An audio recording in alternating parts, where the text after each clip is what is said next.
ইরানকে যুক্তরাষ্ট্রের president Trump বার্তা পাঠিয়েছে, কোথায় গেছে, মানে থাকে না যে যত গর্জে তত বর্ষে না। কারণ অবশেষে যুদ্ধবিরতিতে সম্মত হলো যুক্তরাষ্ট্র ও ইরান। পাকিস্তানের মধ্যস্থতায় 2 সপ্তাহের জন্য কার্যকর হবে এই যুদ্ধবিরতি।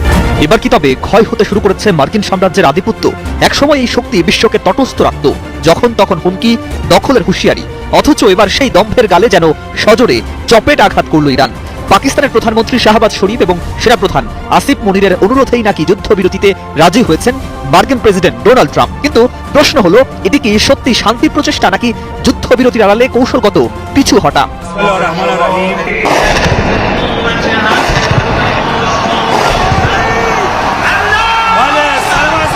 দর্শক, ট্রাম্প সরকার পতায়ে গেছে। 24 ঘন্টা, কখনো 12 ঘন্টা সময় বেঁধে দিয়েছিল ইরান সরকারকে এবং ইরানকে ধ্বংস করে দেওয়ার একটি নির্দিষ্ট সময় এবং দিন তারিখও নির্ধারণ করে দিয়েছিলেন। কিন্তু শেষ পর্যন্ত ঘটল এর উল্টোটা। শেষ পর্যন্ত নিজেদের আখের গোছানোর জন্য গুটিয়ে নিয়েছে সকল কিছু। এবার ইরানের সাথে চুক্তি করতে নতুন প্রস্তাব রেখেছেন, আর ইরানও সেই প্রস্তাবে রাজি হয়েছেন। কিন্তু ইরান যেই 10টি শর্ত দিয়েছেন, সেই 10টি শর্তকে মেনে নিতে হয়েছে ট্রাম্প সরকারকে। এটাই হচ্ছে সবচেয়ে বড় কৌতূহলের বিষয়, যে ট্রাম্প কখনোই কারো কাছে মাথা নত করতে রাজি নয়। সেই ট্রাম্প ইরানের এই 10টি প্রস্তাব কি করে মেনে নিল? ইরানের এই প্রস্তাব মেনে নিয়ে যুদ্ধবিরতি তো করলো, কিন্তু এর পেছনে ভয়ঙ্কর কোনো রহস্য আছে কিনা, নতুন কোনো চাল চালছেন কিনা ট্রাম্প, সেটিও খতিয়ে দেখছে ইরান। দর্শক, আসলে আরো কি কি বিষয় লুকায় রয়েছে সেটি থাকছে আজকের এই ভিডিওতে, তাই ধৈর্য সহকারে সম্পূর্ণ ভিডিওটি দেখতে থাকুন। এরকম নিত্য নতুন ভিডিও পেতে অবশ্যই চ্যানেলটিকে সাবস্ক্রাইব করে পাশে রাখা বেল বাটনটি অন করে দিবেন প্রত্যেক মুহূর্তের আপডেট নিউজ পেতে। যুদ্ধবিরতিতে সম্মত হলো যুক্তরাষ্ট্র ও ইরান। পাকিস্তানের মধ্যস্থতায় 2 সপ্তাহের জন্য কার্যকর হবে এই যুদ্ধবিরতি। একই সঙ্গে নির্দিষ্ট নিয়ম মেনে হরমুজ প্রণালী দিয়ে যাতায়াতের অনুমতি দিয়েছে তেহরান। পাকিস্তানের প্রধানমন্ত্রী শাহবাজ শরীফ এক বিবৃতিতে এ তথ্য জানান ইরানের 10 দফা প্রস্তাবে ট্রাম্প সায় দেয়ায় এ যুদ্ধবিরতিতে সম্মত হয়েছে 2 দেশ। পাকিস্তানের রাজধানী ইসলামাবাদে শুক্রবার শুরু হচ্ছে স্থায়ী শান্তি চুক্তি নিয়ে আলোচনা। এদিকে যুদ্ধবিরতি নিয়ে সামাজিক মাধ্যম ট্রুথ সোশ্যালে ডোনাল্ড ট্রাম্প লিখেন, পাকিস্তানের প্রধানমন্ত্রী এবং ফিল্ড মার্শাল আসিম মুনিরের অনুরোধে ইরানের বিরুদ্ধে পরিকল্পিত ধ্বংসাত্মক সামরিক হামলা স্থগিত রাখা হয়েছে। তবে এজন্য ইরানকে হরমুজ প্রণালী নিরাপদভাবে খুলে দিতে হবে। আর ইরানের সর্বোচ্চ জাতীয় নিরাপত্তা পরিষদের পক্ষে পররাষ্ট্রমন্ত্রী সাইয়েদ আব্বাস আরাকচি এক বিবৃতিতে জানান, ইরানে হামলা বন্ধ করলে এবং আলোচনার প্রস্তাবের ভিত্তিতে তারা অভিযান স্থগিত রাখবে। তবে শত্রুপক্ষ ভুল করলে কড়া জবাবের হুঁশিয়ারি দিয়েছে দেশটি। এর ফলে শেষ মুহূর্তের নাটকীয়তায় মধ্যপ্রাচ্যের যুদ্ধের দাবামা কিছুটা স্তিমিত হলো। এদিকে ইরান যুক্তরাষ্ট্রের যুদ্ধবিরতির ঘোষণার সাথে সাথে বিশ্ববাজারে তেলের দাম 15% হ্রাস পেয়েছে। এবার কি তবে ক্ষয় হতে শুরু করেছে মার্কিন সাম্রাজ্যের আধিপত্য? একসময় এই শক্তি বিশ্বকে তটস্থ রাখত, যখন তখন হুমকি, দখলের হুঁশিয়ারি, অথচ এবার সেই দম্ভের গালে যেন সজোরে চপেট আঘাত করল ইরান। পাকিস্তানের প্রধানমন্ত্রী শাহবাজ শরীফ এবং সেনাপ্রধান আসিফ মনিরের অনুরোধেই নাকি যুদ্ধবিরতিতে রাজি হয়েছেন মার্কিন প্রেসিডেন্ট ডোনাল্ড ট্রাম্প। কিন্তু প্রশ্ন হলো, এটি কি সত্যি শান্তি প্রচেষ্টা নাকি যুদ্ধবিরতির আড়ালে কৌশলগত পিছু হটা? বিশাল যুদ্ধ ব্যয়, অর্থনৈতিক চাপ এবং ইরানের অনমনীয় অবস্থানের মুখে যুক্তরাষ্ট্র কি বাধ্য হয়েছে এই বিরতিতে? কিভাবে যুদ্ধবিরতিতে এগিয়ে গেল ইরান? সামনে এলো ভেতরের গল্প।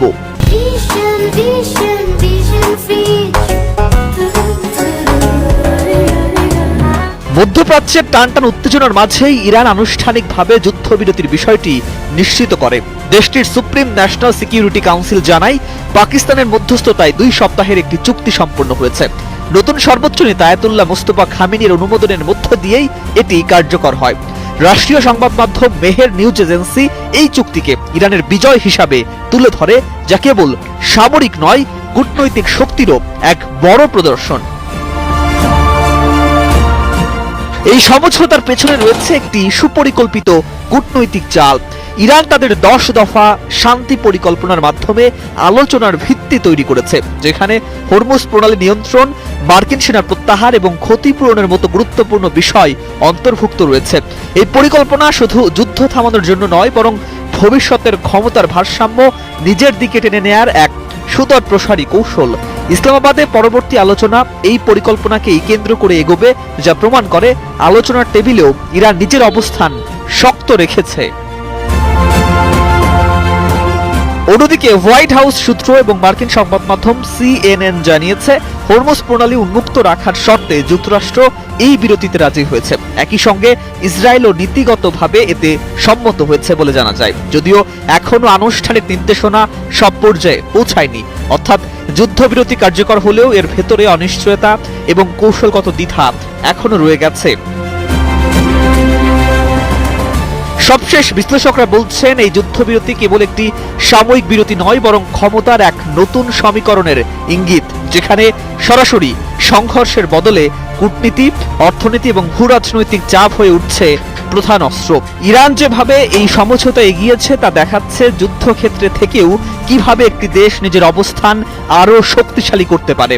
আর সেই পথেই হয়তো মধ্যপ্রাচ্যের রাজনীতিতে শুরু হচ্ছে এক নতুন অধ্যায়, ইরানের নতুন উত্থান।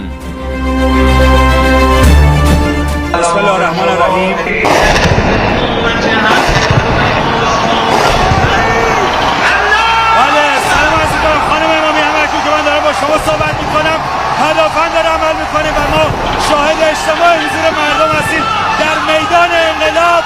ما نمیترسیم، ما اینجاییم، ما اینجا هستیم، مردم اینجا هستن.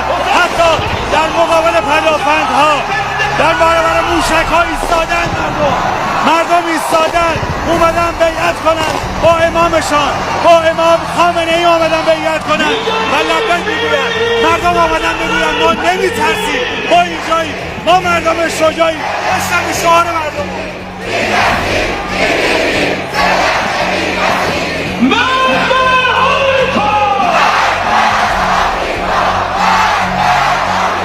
আলহামদুলিল্লাহ, ভিডিওটা সর্বোচ্চ শেয়ার করবেন। আমাদের পক্ষে চলে আসছেন। গতকালকে দোয়া করেছিলাম, সত্যি সত্যি আল্লাহ তুমি ইরানকে হেফাজত করো এই যাত্রে, কারণ লড়াই বাইধা গেলে এখানে যে ক্ষয়ক্ষতির ইস্যুটা আসবে, ইরান এই মুহূর্তে গেল কয়েকটা যুদ্ধ, আভ্যন্তরীণ জনগণের সাথে যে মানে অবস্থা, সবকিছু মিলে ইরান কিন্তু এই মুহূর্তে একটু বিধ্বস্ত, একটু ক্লান্ত। তবে শক্তি বা সাহস কোনোটাই হারায় নাই। সাহসের জায়গাটা আপনি দেখেন, এরা একটা ন্যারেটিভ তৈরি করে ফেলছিল যে পালাই যাবে। প্রধান যিনি আছেন নেতা, সর্বোচ্চ নেতা, পরিবারের 20 জন সদস্য, আবার বিভিন্ন দেশ মানে তারা প্রচার করলো যে ইরানের অনেক সামরিক অফিসাররা পাসপোর্ট চাচ্ছে, সেই দেশে ঢুকতে চাচ্ছে। এগুলোর মধ্যে আমার কাছে একটা আশঙ্কা হয়েছিল যে মস্কো হতে চলেও যেতে পারে, কিন্তু পরিস্থিতি কন্ট্রোলে নিয়েছে ইরান। এখন আসুন মজার কথা, ইরানকে যুক্তরাষ্ট্রের প্রেসিডেন্ট ট্রাম্প বার্তা পাঠিয়েছে। কোথায় গেছে? মানে থাকে না যে যত গর্জে তত বর্ষে না, কারণ ট্রাম্পের এই সামরিক হস্তক্ষেপ সারা পৃথিবীতে আমেরিকার বিরুদ্ধে আরেকটা বলয় তৈরি করবে, যা মার্কিন যুক্তরাষ্ট্রের জন্য সারা দিক থেকেই আসলে ক্ষতিকর। তো ইরানকে সরাসরি বার্তা পাঠিয়ে ট্রাম্প বলছে তিনি তেহরানে অভিযান চালাতে চান না। মাশাআল্লাহ, শেয়ার করেন কেন চান না সেটা নিয়ে আরেকটা ভিডিও বলবো। ইরান আসলে দর্শক, এতক্ষণ পর্যন্ত আপনারা যেই তথ্য এবং ভিডিও দেখেছেন, আপনাদের মতামত জানাবেন অবশ্যই কমেন্টস বক্সে। ট্রাম্প সরকার কি আসলেই নতুন কোনো চক্রান্ত করছেন, নাকি ইরানকে তার পাওনাটা বুঝিয়ে দিয়েছেন, নাকি ইরান নতুন কোনো কৌশল নিয়েছে আমেরিকার সাথে? সে বিষয়ে আপনাদের মতামত অবশ্যই জানাবেন কমেন্টস বক্সে। এরকম নিত্য নতুন ভিডিও পেতে চ্যানেলকে সাবস্ক্রাইব করে পাশে রাখা বেল বাটনটি অন করে দিন।